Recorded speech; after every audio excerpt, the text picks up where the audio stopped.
आज हम प्राचीन और आधुनिक भारतीय राजनीतिक थिंकर या फिर भारतीय राजनीतिक विचारक में आधुनिक विचारक में श्री अरविंद की बात करेंगे। उनके बारे में पढ़ेंगे, उनके विचारों के बारे में, उनके सिद्धांतों और नियमों के बारे में पूरा अवलोकन करेंगे, क्योंकि ये हमारे फोर्थ सेम का पाठ्यक्रम है। तो चलते हैं, शुरू करते हैं। श्री अरविंद या महर्षि अरविंद या इनको अरविंद घोष भी कहते हैं। इनका जन्म 1872 में है और इनका निधन 1950 में हुआ। आधुनिक भारत के ऐसे राजनीतिक विचारक थे जिन्हें भारतीय राष्ट्रवाद का महान नायक माना जाता है। और नायक यानी कि जो एक तरह से नेतृत्व करता होता है या नुमाइंदगी करते हैं किसी लेगेसी की, उसी प्रकार भारत में राजनीतिक विचारों की लेगेसी को निरंतर प्रवाह दिया, उन्नति के पथ पर ले गई, वही नायक अरविंद घोष है और उसकी एक आधार स्तंभ कह सकते हैं सर। ये भारतीय स्वाधीनता आंदोलन के साथ निकट से जुड़े थे और उन्होंने भारत की पूर्ण स्वाधीनता को मांग पर बल दिया सॉरी। इनकी अब हम बताएंगे इनकी राष्ट्रवाद की संकल्पना। इनकी राष्ट्रवाद की संकल्पना concept of nationalism. Shri Aurobindo की दृष्टि में राष्ट्रवाद केवल एक आंदोलन तक सीमित नहीं था, वह आस्था का विषय था और मनुष्य का धर्म था। 1908 में अपने भाषणों के अंतर्गत श्री अरविंद ने ये घोषणा की कि राष्ट्रवाद पूरा राजनीतिक कार्यक्रम नहीं, राष्ट्रवाद ऐसा धर्म है जो ईश्वर की देन है। राष्ट्रवाद तुम्हारी आत्मा का संबल है। यदि तुम राष्ट्रवाद के समर्थक हो तो तुम्हें धार्मिक आस्था के साथ राष्ट्र की आराधना करनी होगी। तुम्हें ये याद रखना होगा कि तुम ईश्वर को या ईश्वर की योजना के निमित्त मात्र हो। डॉक्टर अरविंद का कहना था कि राष्ट्रवाद या नेशनलिज्म है, this is the secular point of nature, because this reason कि धर्म का एक अभिन्न रूप है राष्ट्रवाद। ये कहना था डॉक्टर अरविंद का, सॉरी डॉक्टर नहीं, अरविंद घोष का, महर्षि अरविंद का, कि राष्ट्रवाद पूरा राजनीतिक कार्यक्रम नहीं है। राष्ट्रवाद ऐसा धर्म है जो ईश्वर की देन है, जो ईश्वर प्रदत्त है। राष्ट्रवाद तुम्हारी आत्मा का संबल है, यानी हमारे लिए बना है और ईश्वर द्वारा प्रदत्त है हमें। राष्ट्रवाद राष्ट्र के प्रति पूर्ण समर्पित भाव का जागृत होना ही राष्ट्रवाद का शाब्दिक अर्थ।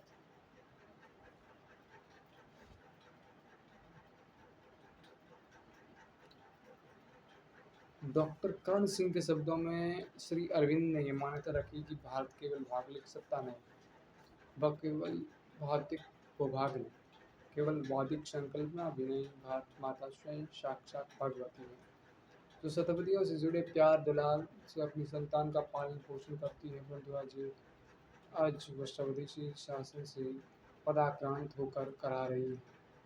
इसका स्वाभिमान टुकड़े टुकड़े हो चुका है, क्षीण भिन्न हो चुका है, तितर बितर हो चुका है, उसका गौरव धूल धूल मिल चुका है। भारत माता के पाँवों में पड़ी बेड़ियाँ या पड़ी जो बेड़ियों को काटना, अर्थात उसे विदेशी शासन से मुक्त कराना उसकी संतान का परम कर्तव्य था। श्री अरविंद के राष्ट्रवाद का तीन मूल मंत्र था।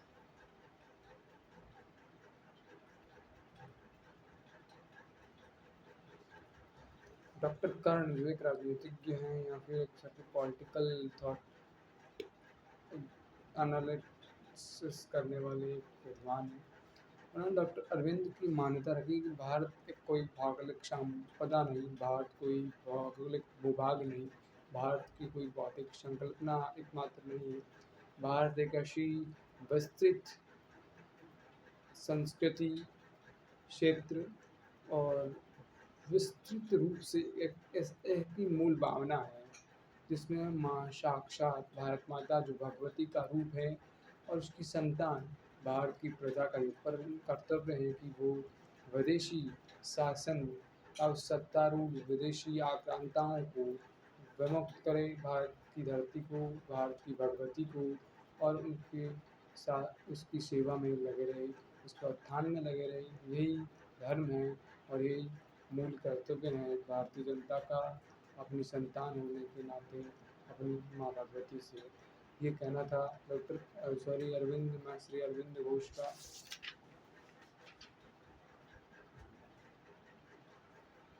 माँ श्री अरविंद के अनुसार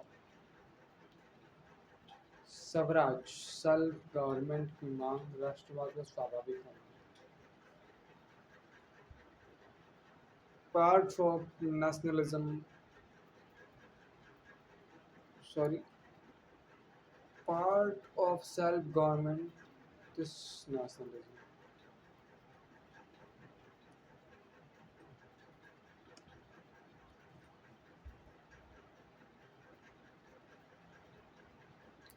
क्योंकि कोई भी राष्ट्र विदेशी सत्ता के आधिपत्य में रहकर अपने विलक्षण व्यक्तित्व और स्वतंत्र अस्तित्व को कायम नहीं रख सकता। उन्होंने तर्क दिया कि अंग्रेजी संस्कृति भौतिकवाद से प्रेरित है, भारतीय संस्कृति को अध्यात्मवाद में आघात रास्ता है। सच्चे राष्ट्रवाद की भावना ही भारतीय संस्थाओं और संस्कारों को नष्ट होने से बचा सकती है। यूरोप की नकल करने या उसकी नकल करके भारत अपना पुनरुत्थान कभी नहीं कर सकता। राष्ट्रवाद की इस संकल्पना का प्रयोग करते हुए श्री अरविंद ने भारत के राष्ट्रीय आंदोलन का लक्ष्य की नई परिभाषा दी। उनका है केवल औपनिवेशिक शासन की जगह स्वशासन स्थापित करना नहीं था, सिर्फ राष्ट्र पुनर्निर्माण करना था।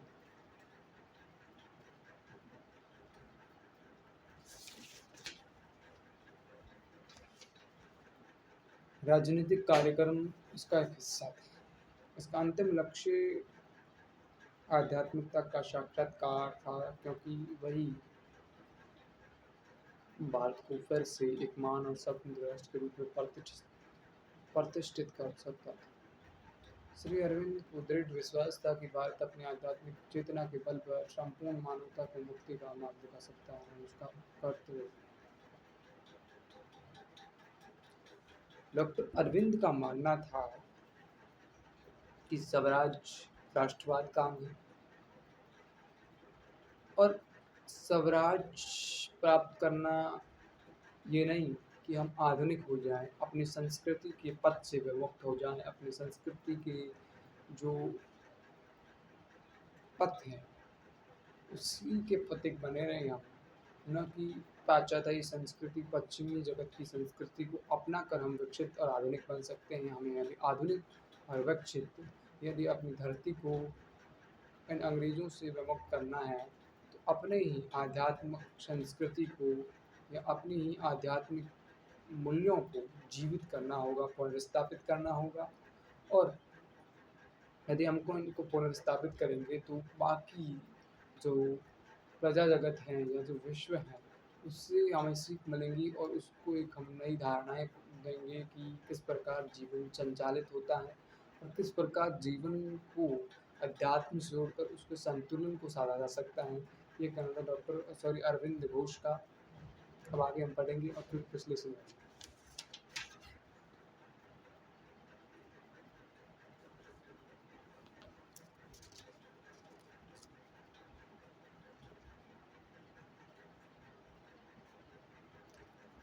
अब क्या है अध्यात्मवाद? क्या अध्यात्मवाद? स्पिरिटिज्म का दार्शनिक सिद्धांत जो आत्मा या स्पिरिट या फिर साउल का दृष्टि को साथ रखते हैं।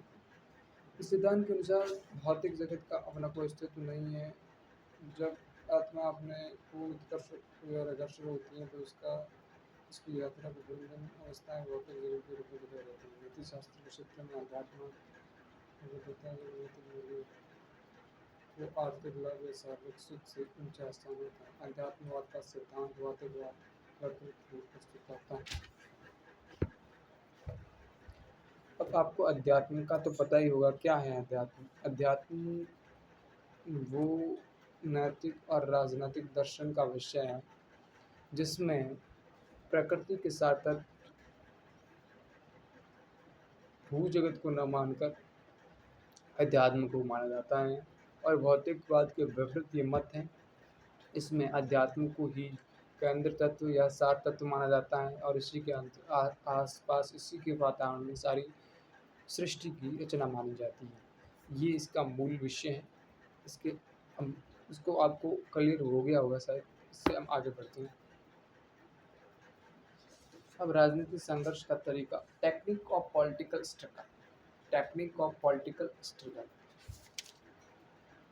अरे राजनीतिक संघर्ष का तरीका। डॉक्टर मुझे बार बार आ रहा है, उसके लिए मैं माफ़ी चाहता हूँ। महर्षि अरविंद घोष जो एक भारतीय राजनीतिक विचारक हैं, उनकी विचार में राजनीतिक संघर्ष का तरीका कैसा होना चाहिए उसके बारे में हम अध्ययन करेंगे और इसके बाद हम उसका विश्लेषण करेंगे। आप मुझसे सहमत हैं, आप मेरी भाषा को समझ सकते हैं तो चैनल को सब्सक्राइब और लाइक कर दीजिए। हम आगे इसी चैनल पर भारतीय राजनीतिक चिंतन और राजनीतिक पॉलिटिकल हिंदी लिटरेचर और हिस्ट्री के प्रमुख मुद्दों को लाते रहेंगे, उनके बारे में अध्ययन करते रहेंगे। इसके अलावा हम राजस्थानी संस्कृति और इतिहास से जुड़े प्रमुख विषयों का यहाँ पर इसी चैनल पर अध्ययन करेंगे, उनको समझेंगे, उसके बारे में विश्लेषण करेंगे। ये एक तरह से कह सकते हैं कि शैक्षणिक चैनल है। इसके बारे में हम इस चैनल के माध्यम से हम शिक्षक और शिक्षण के प्रमुख मुद्दों का यह अध्ययन करेंगे और उनका विश्लेषण करते आएंगे, आगे बढ़ते जाएंगे, आगे बढ़ते जाएंगे, बढ़ते जाएंगे और बढ़ते जाएंगे। Thank you. अब हम डॉक्टर अरविंद घोष, डॉक्टर याद आ रहा है, पता नहीं डॉक्टर नाम थोड़ा इससे मुझे डॉक्टर लगा दे रहा, उपाधि मिल रही है अरविंद जी को, अरविंद घोष जी को। महर्षि अरविंद घोष का जो राजनीतिक संघर्ष का तरीका है उसके बारे में पढ़ेंगे। इंडियन नेशनल कांग्रेस के नरम दल के नेताओं में अपना लक्ष्य ब्रिटिश साम्राज्य के भीतर स्वशासन या डोमिनियन का दर्जा प्राप्त करना रखा था। इसके लिए भी याचिका प्रार्थना भेजने की पद्धति को उपयुक्त समझते थे। दूसरी ओर धर्मदल नेता पूर्ण स्वराज की मांग कर रहे थे तो ब्रिटिश शासन के प्रति प्रभावशील प्रतिरोध दर्शा सकते थे। श्री अरविंद का झुकाव गंभीर की ओर था, हालांकि उन्होंने अपने आप को केवल राष्ट्रवादी कहना पसंद किया। उन्होंने कांग्रेस को याचिका नीति का खंडन करते हुए विपिन चंद्र पाल की तरह निष्क्रिय या शांतिपूर्ण प्रतिरोध के रूप में कार्रवाई की योजना बनाई। श्री अरविंद ने वंदे मातरम के संपादकीयों के अंतर्गत इस नीति का विस्तृत निरूपण किया। ये बात महत्वपूर्ण है कि आगे चलकर महात्मा गांधी ने इस नीति को सत्याग्रह का सिद्धांत के रूप में विकसित किया।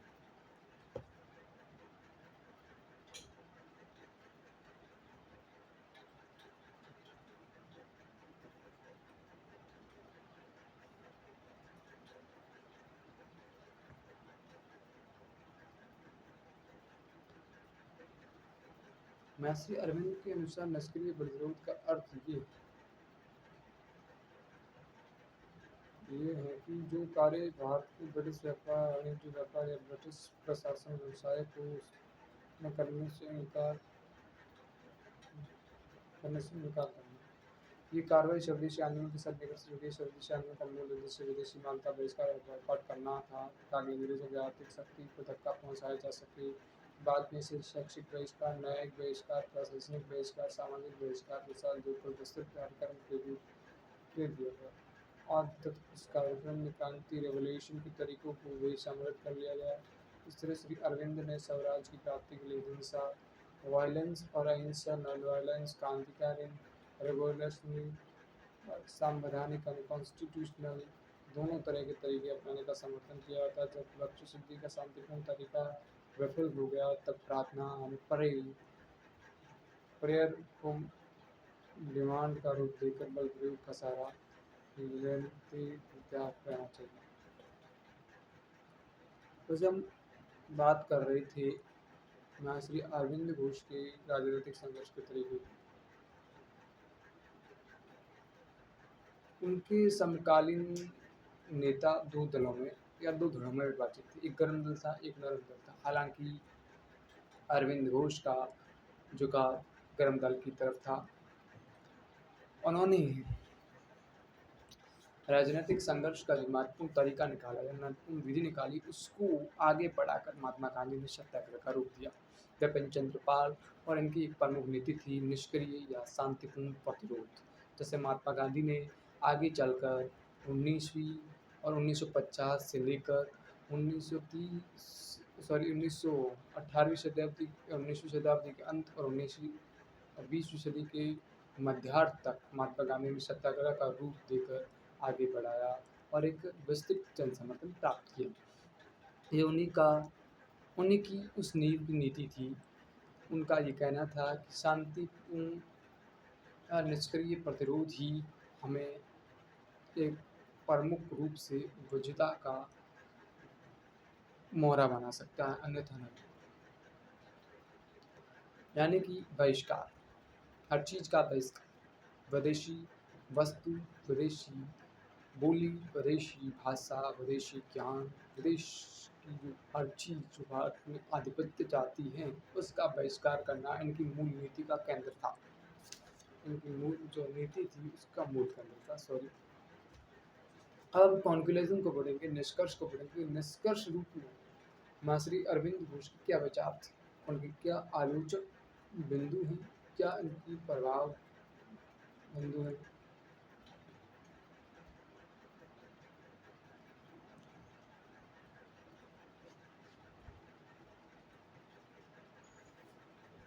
श्री अरविंद ने भारत की प्राधीनता के दिनों में पश्चिमी मूल्यों का खंडन करते हुए भारतीय परंपरा के द्वारों का गुणगान किया और इस तरह भारतवासियों के मनोबल को ऊंचा किया।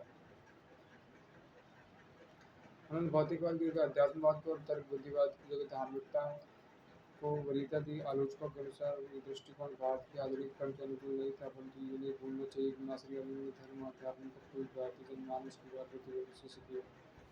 उन्होंने धर्म को अन्याय के विरुद्ध संघर्ष का प्रेरणा शुरू कर एक नई भूमिका सौंपी। व्यक्ति की सुविधा के लिए राष्ट्र की सुविधा का आह्वान किया और समस्त राष्ट्रों को समर्पणता का समर्पण करते हुए सबके प्रति बराबर सम्मान का परिचय दिया। संक्षिप्त में उन्होंने संपूर्ण मानवता के उद्धार का पथ प्रशस्त किया। निष्कर्ष रूप में हम श्री अरविंद घोष के बारे में ये कह सकते हैं कि उन्होंने भारत की स्वाधीनता के लिए पश्चिमी मूल्यों का खंडन किया, भौतिकवाद का खंडन किया और धर्म अध्यात्मवाद की उद्धार का कार्य किया। उसी के जरिए भारतीय स्वाधीनता को हासिल करने का नियम बनाया और अपने जीवन में उतारा और अपने सहयोगियों को उतारा और अपने अनुयायियों को उस पर चलने की बात कही। तो उनका ये पहल, उनकी ये कार्यसिद्धि, उनकी ये कार्यविधि अच्छी थी, लेकिन उस समय या तत्कालीन नेताओं के विचार से थोड़ी अलग, क्योंकि वे उस समय अध्यात्म और धर्म को एकमात्र केंद्र बिंदु मानकर स्वाधीनता को हासिल नहीं कर सकते थे और ये सत्य बात भी है। लेकिन हम इस प्रकार से माँ श्री अरविंद घोष के सहयोग को नदारद नहीं कर सकते। उनका सहयोग भारतीय स्वाधीनता संग्राम और भारतीय राष्ट्रवाद में प्रमुख हैं। वे गर्म दल के प्रमुख नेता तो नहीं थे, लेकिन उसके सहयोगी नेता थे। ठीक है, थैंक यू सो मच। आपने मेरा वीडियो देखा है, मुझे समझने की कोशिश की है और मेरी भाषा शैली आपको समझ में आई है, तो इस चैनल को सब्सक्राइब कर लीजिएगा, इसकी सदस्यता ग्रहण कर लीजिएगा इसका समर्थन लाइक के ज़रिए कर लीजिएगा, क्योंकि इस चैनल पर हम शिक्षा के क्षेत्र में जो प्रमुख मुद्दे हैं, शिक्षा की जो प्रमुख क्षेत्र हैं, जो हिस्ट्री हो, हिंदी साहित्य हो, पॉलिटिकल साइंस हो, इकोनॉमी हो, पॉलिटी हो, राजस्थान का इतिहास और कला संस्कृति हो, ज्योग्राफी हो, उसके प्रमुख मुद्दे लाते रहते हैं और लाएंगे, और शिक्षा को मजबूत पहल बनाएंगे और मानवता के लिए काम करने की बंदूक हम इस चैनल में लाएंगे। तो ये आप इसको सब्सक्राइब कर लीजिएगा। Thank you so much. आज हमने अरविंद घोष के बारे में बात की है। Thank you.